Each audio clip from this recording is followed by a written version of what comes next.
Assalamualaikum warahmatullahi wabarakatuh, sahabat remah-remah hikmah.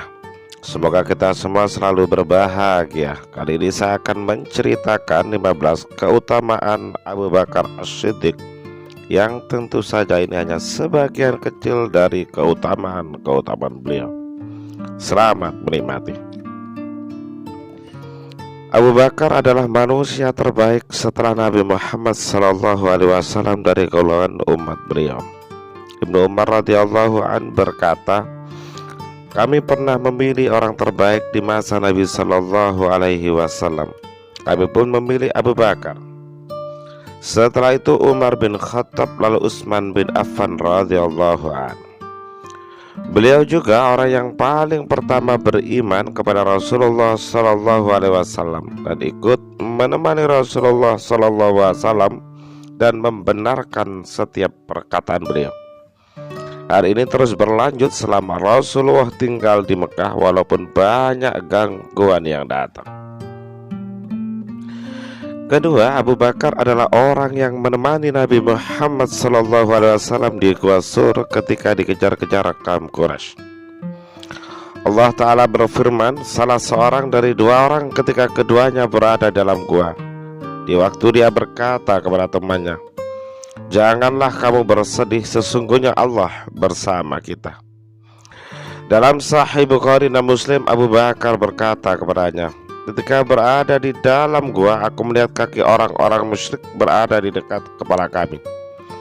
Aku pun berkata kepada Rasulullah, wahai Rasulullah, kalau di antara mereka ada yang melihat kakinya, mereka akan melihat kita di bawah kaki mereka. Rasulullah SAW pun bersabda, wahai Abu Bakar, engkau tidak tahu bahwa bersama kita berdua yang ketiga adalah Allah Subhanahu wa Ta'ala. Keutamaan Abu Bakar yang ketiga adalah selain beliau mertua dari Rasulullah karena beliau adalah ayah dari Aisyah, Abu Bakar juga sering memerdekakan dan banyak memerdekakan budak. Salah satu di antaranya adalah Bilal bin Rabah. Yang keempat, Abu Bakar adalah khalifah pertama. Dan seperti kita tahu, kita diperintahkan oleh Rasulullah SAW untuk meneladani Khulafaur Rasyidin. Sebagaimana sabda beliau, hendaklah kalian berpegang teguh pada sunnahku dan sunnah Khulafaur Rasyidin setelahku. Yang kelima, Abu Bakar dipilih sebagai khalifah berdasarkan nas. Ketika Nabi SAW sakit keras, beliau memerintahkan Abu Bakar untuk menjadi imam salat berjamaah.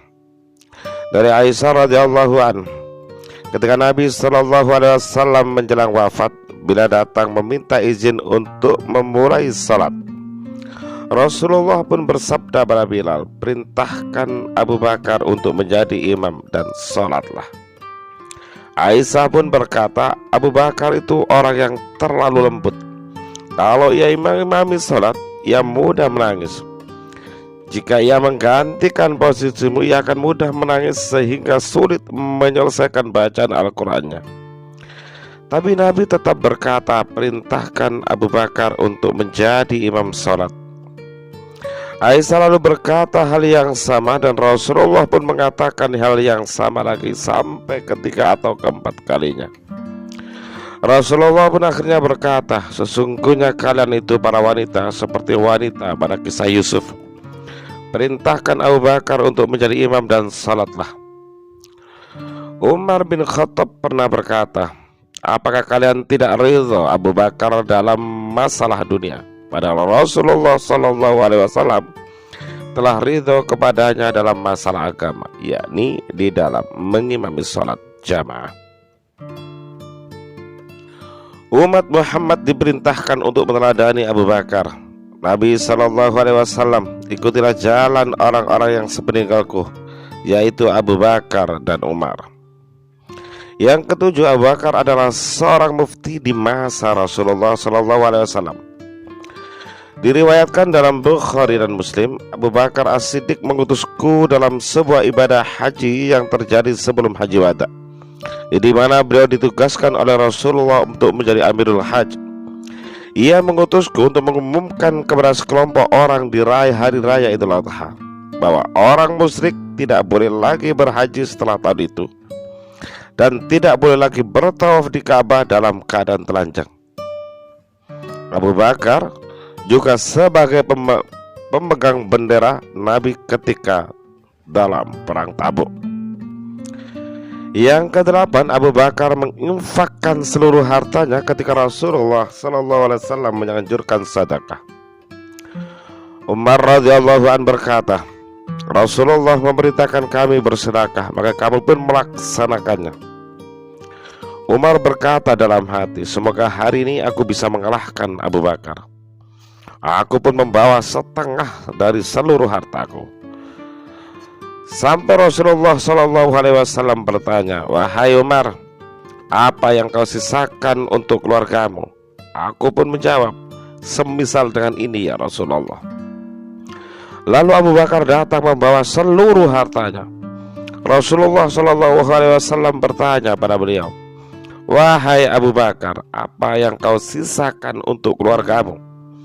Abu Bakar pun menjawab, kutinggalkan bagi mereka Allah dan Rasulnya. Umar pun berkata, demi Allah, aku tidak akan bisa mengalahkan Abu Bakar selamanya. Yang kesembilan, Abu Bakar adalah orang yang paling dicintai Nabi Muhammad SAW. Amr bin As radhiyallahu an berkata kepada Nabi SAW, siapakah orang yang kau cintai? Rasulullah menjawab, Aisyah. Aku bertanya lagi, kalau laki ya Rasulullah? Beliau menjawab, ayahnya Aisyah, yaitu Abu Bakar. Ke-10, Abu Bakar adalah khalil bagi Nabi Muhammad SAW. Imam Bukhari dan Muslim meriwayatkan, Rasulullah SAW kepada manusia beliau bersabda, sesungguhnya Allah Ta'ala memilih hamba di antara dunia dan apa yang ada di dalamnya. Namun hamba itu hanya dapat memilih apa yang Allah tentukan. Lalu Abu Bakar menangis. Kami pun heran dengan tangisan beliau itu, hanya karena Rasulullah mengabarkan tentang hamba pilihan, padahal Rasulullah SAW dan Abu Bakar lebih paham dari kami.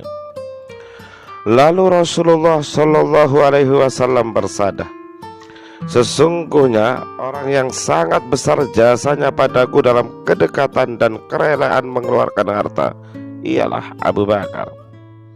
Andai saja aku diperbolehkan mengangkat seorang kekasihku selain Tuhanku, pastilah aku akan memilih Abu Bakar. Namun cukuplah persaudaraan seislam dan kecintaan karenanya. Maka jangan ditinggalkan pintu kecil di masjid selain pintu Abu Bakar saja. Yang ke-11, Allah Ta'ala mensucikan Abu Bakar. Allah Ta'ala berfirman, dan kelak akan dijauhkan orang yang paling takwa dari neraka, yang menafkafkan hartanya di jalan Allah untuk membersihkannya, padahal tidak ada seorang pun memberikan suatu nikmat kepadanya yang harus dibalasnya, tapi dia memberikan itu semata-mata karena mencari keridhaan Tuhannya yang maha tinggi, dan kelak dia benar-benar mendapat kepuasan.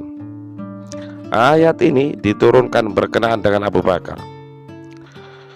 Selain itu, beliau juga termasuk as-sabiqunal awalun, dan Allah Ta'ala berfirman, orang-orang terdahulu, lagi yang pertama-tama masuk Islam di antara orang-orang muhajirin dan ansar, dan orang-orang yang mengikuti mereka dengan baik, Allah ridho kepada mereka dan mereka pun ridho kepada Allah.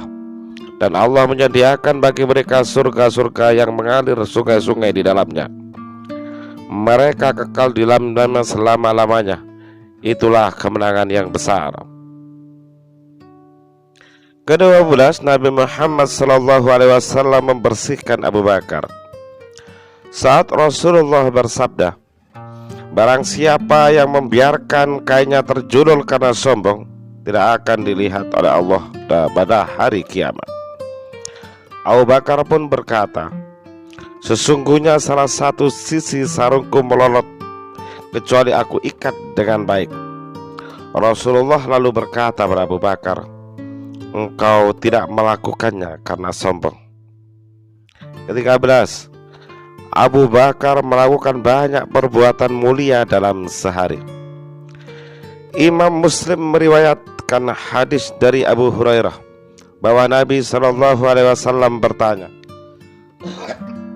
"Siapa yang hari ini berpuasa?" Abu Bakar menjawab, "Saya ya Rasulullah." "Siapa yang hari ini ikut mengantar jenazah?" Abu Bakar menjawab, "Saya ya Rasulullah." "Siapa yang hari ini memberi makan orang miskin?" Abu Bakar pun menjawab lagi, "Saya ya Rasulullah." "Siapa yang hari ini menjenguk orang sakit?" Abu Bakar menjawab lagi, "Saya ya Rasulullah." Rasulullah lalu bersabda, "Tidaklah semua ini dilakukan oleh seseorang kecuali dia akan masuk surga." 14. Orang musyrik mensifati Abu Bakar sebagaimana Khadijah mensifati Rasulullah SAW. Mereka berkata tentang Abu Bakar, "Apakah kalian mengusir orang yang suka bekerja untuk mereka yang tidak punya, menyambung silaturahim, menanggung orang-orang yang lemah, menjamu tamu, dan selalu menolong di jalan kebenaran?" 15. Ali bin Abi Thalib mengenal keutamaan Abu Bakar. Muhammad bin Al-Khanafiyah berkata, "Aku bertanya kepada ayahku, yakni Ali bin Abi Thalib, manusia mana yang terbaik sepeninggal Rasulullah?" Sayyidina Ali menjawab, "Abu Bakar." Aku lalu bertanya lagi, kemudian siapa lagi?" Ali berkata, "Umar." Lalu aku khawatir yang selanjutnya adalah Utsman, maka aku berkata, "Selanjutnya engkau." Tapi Ali berkata, "Aku ini hanyalah orang muslim biasa." Selain 15 keutamaan di atas, Abu Bakar juga dikenal sebagai sahabat yang bersikap zuhud. Beliau meninggal tanpa meninggalkan sepeser pun dirham atau dinar. Beliau juga orang yang wara' dan zuhud terhadap dunia, sampai-sampai ketika menjadi khalifah, Abu Bakar tetap bekerja mencari nafkah. Abu Bakar wafat pada hari Senin di bulan Jumadil Awal tahun 13 Hijriah ketika beliau berusia 63 tahun. Demikianlah sebagian dari kisah keutamaan Abu Bakar.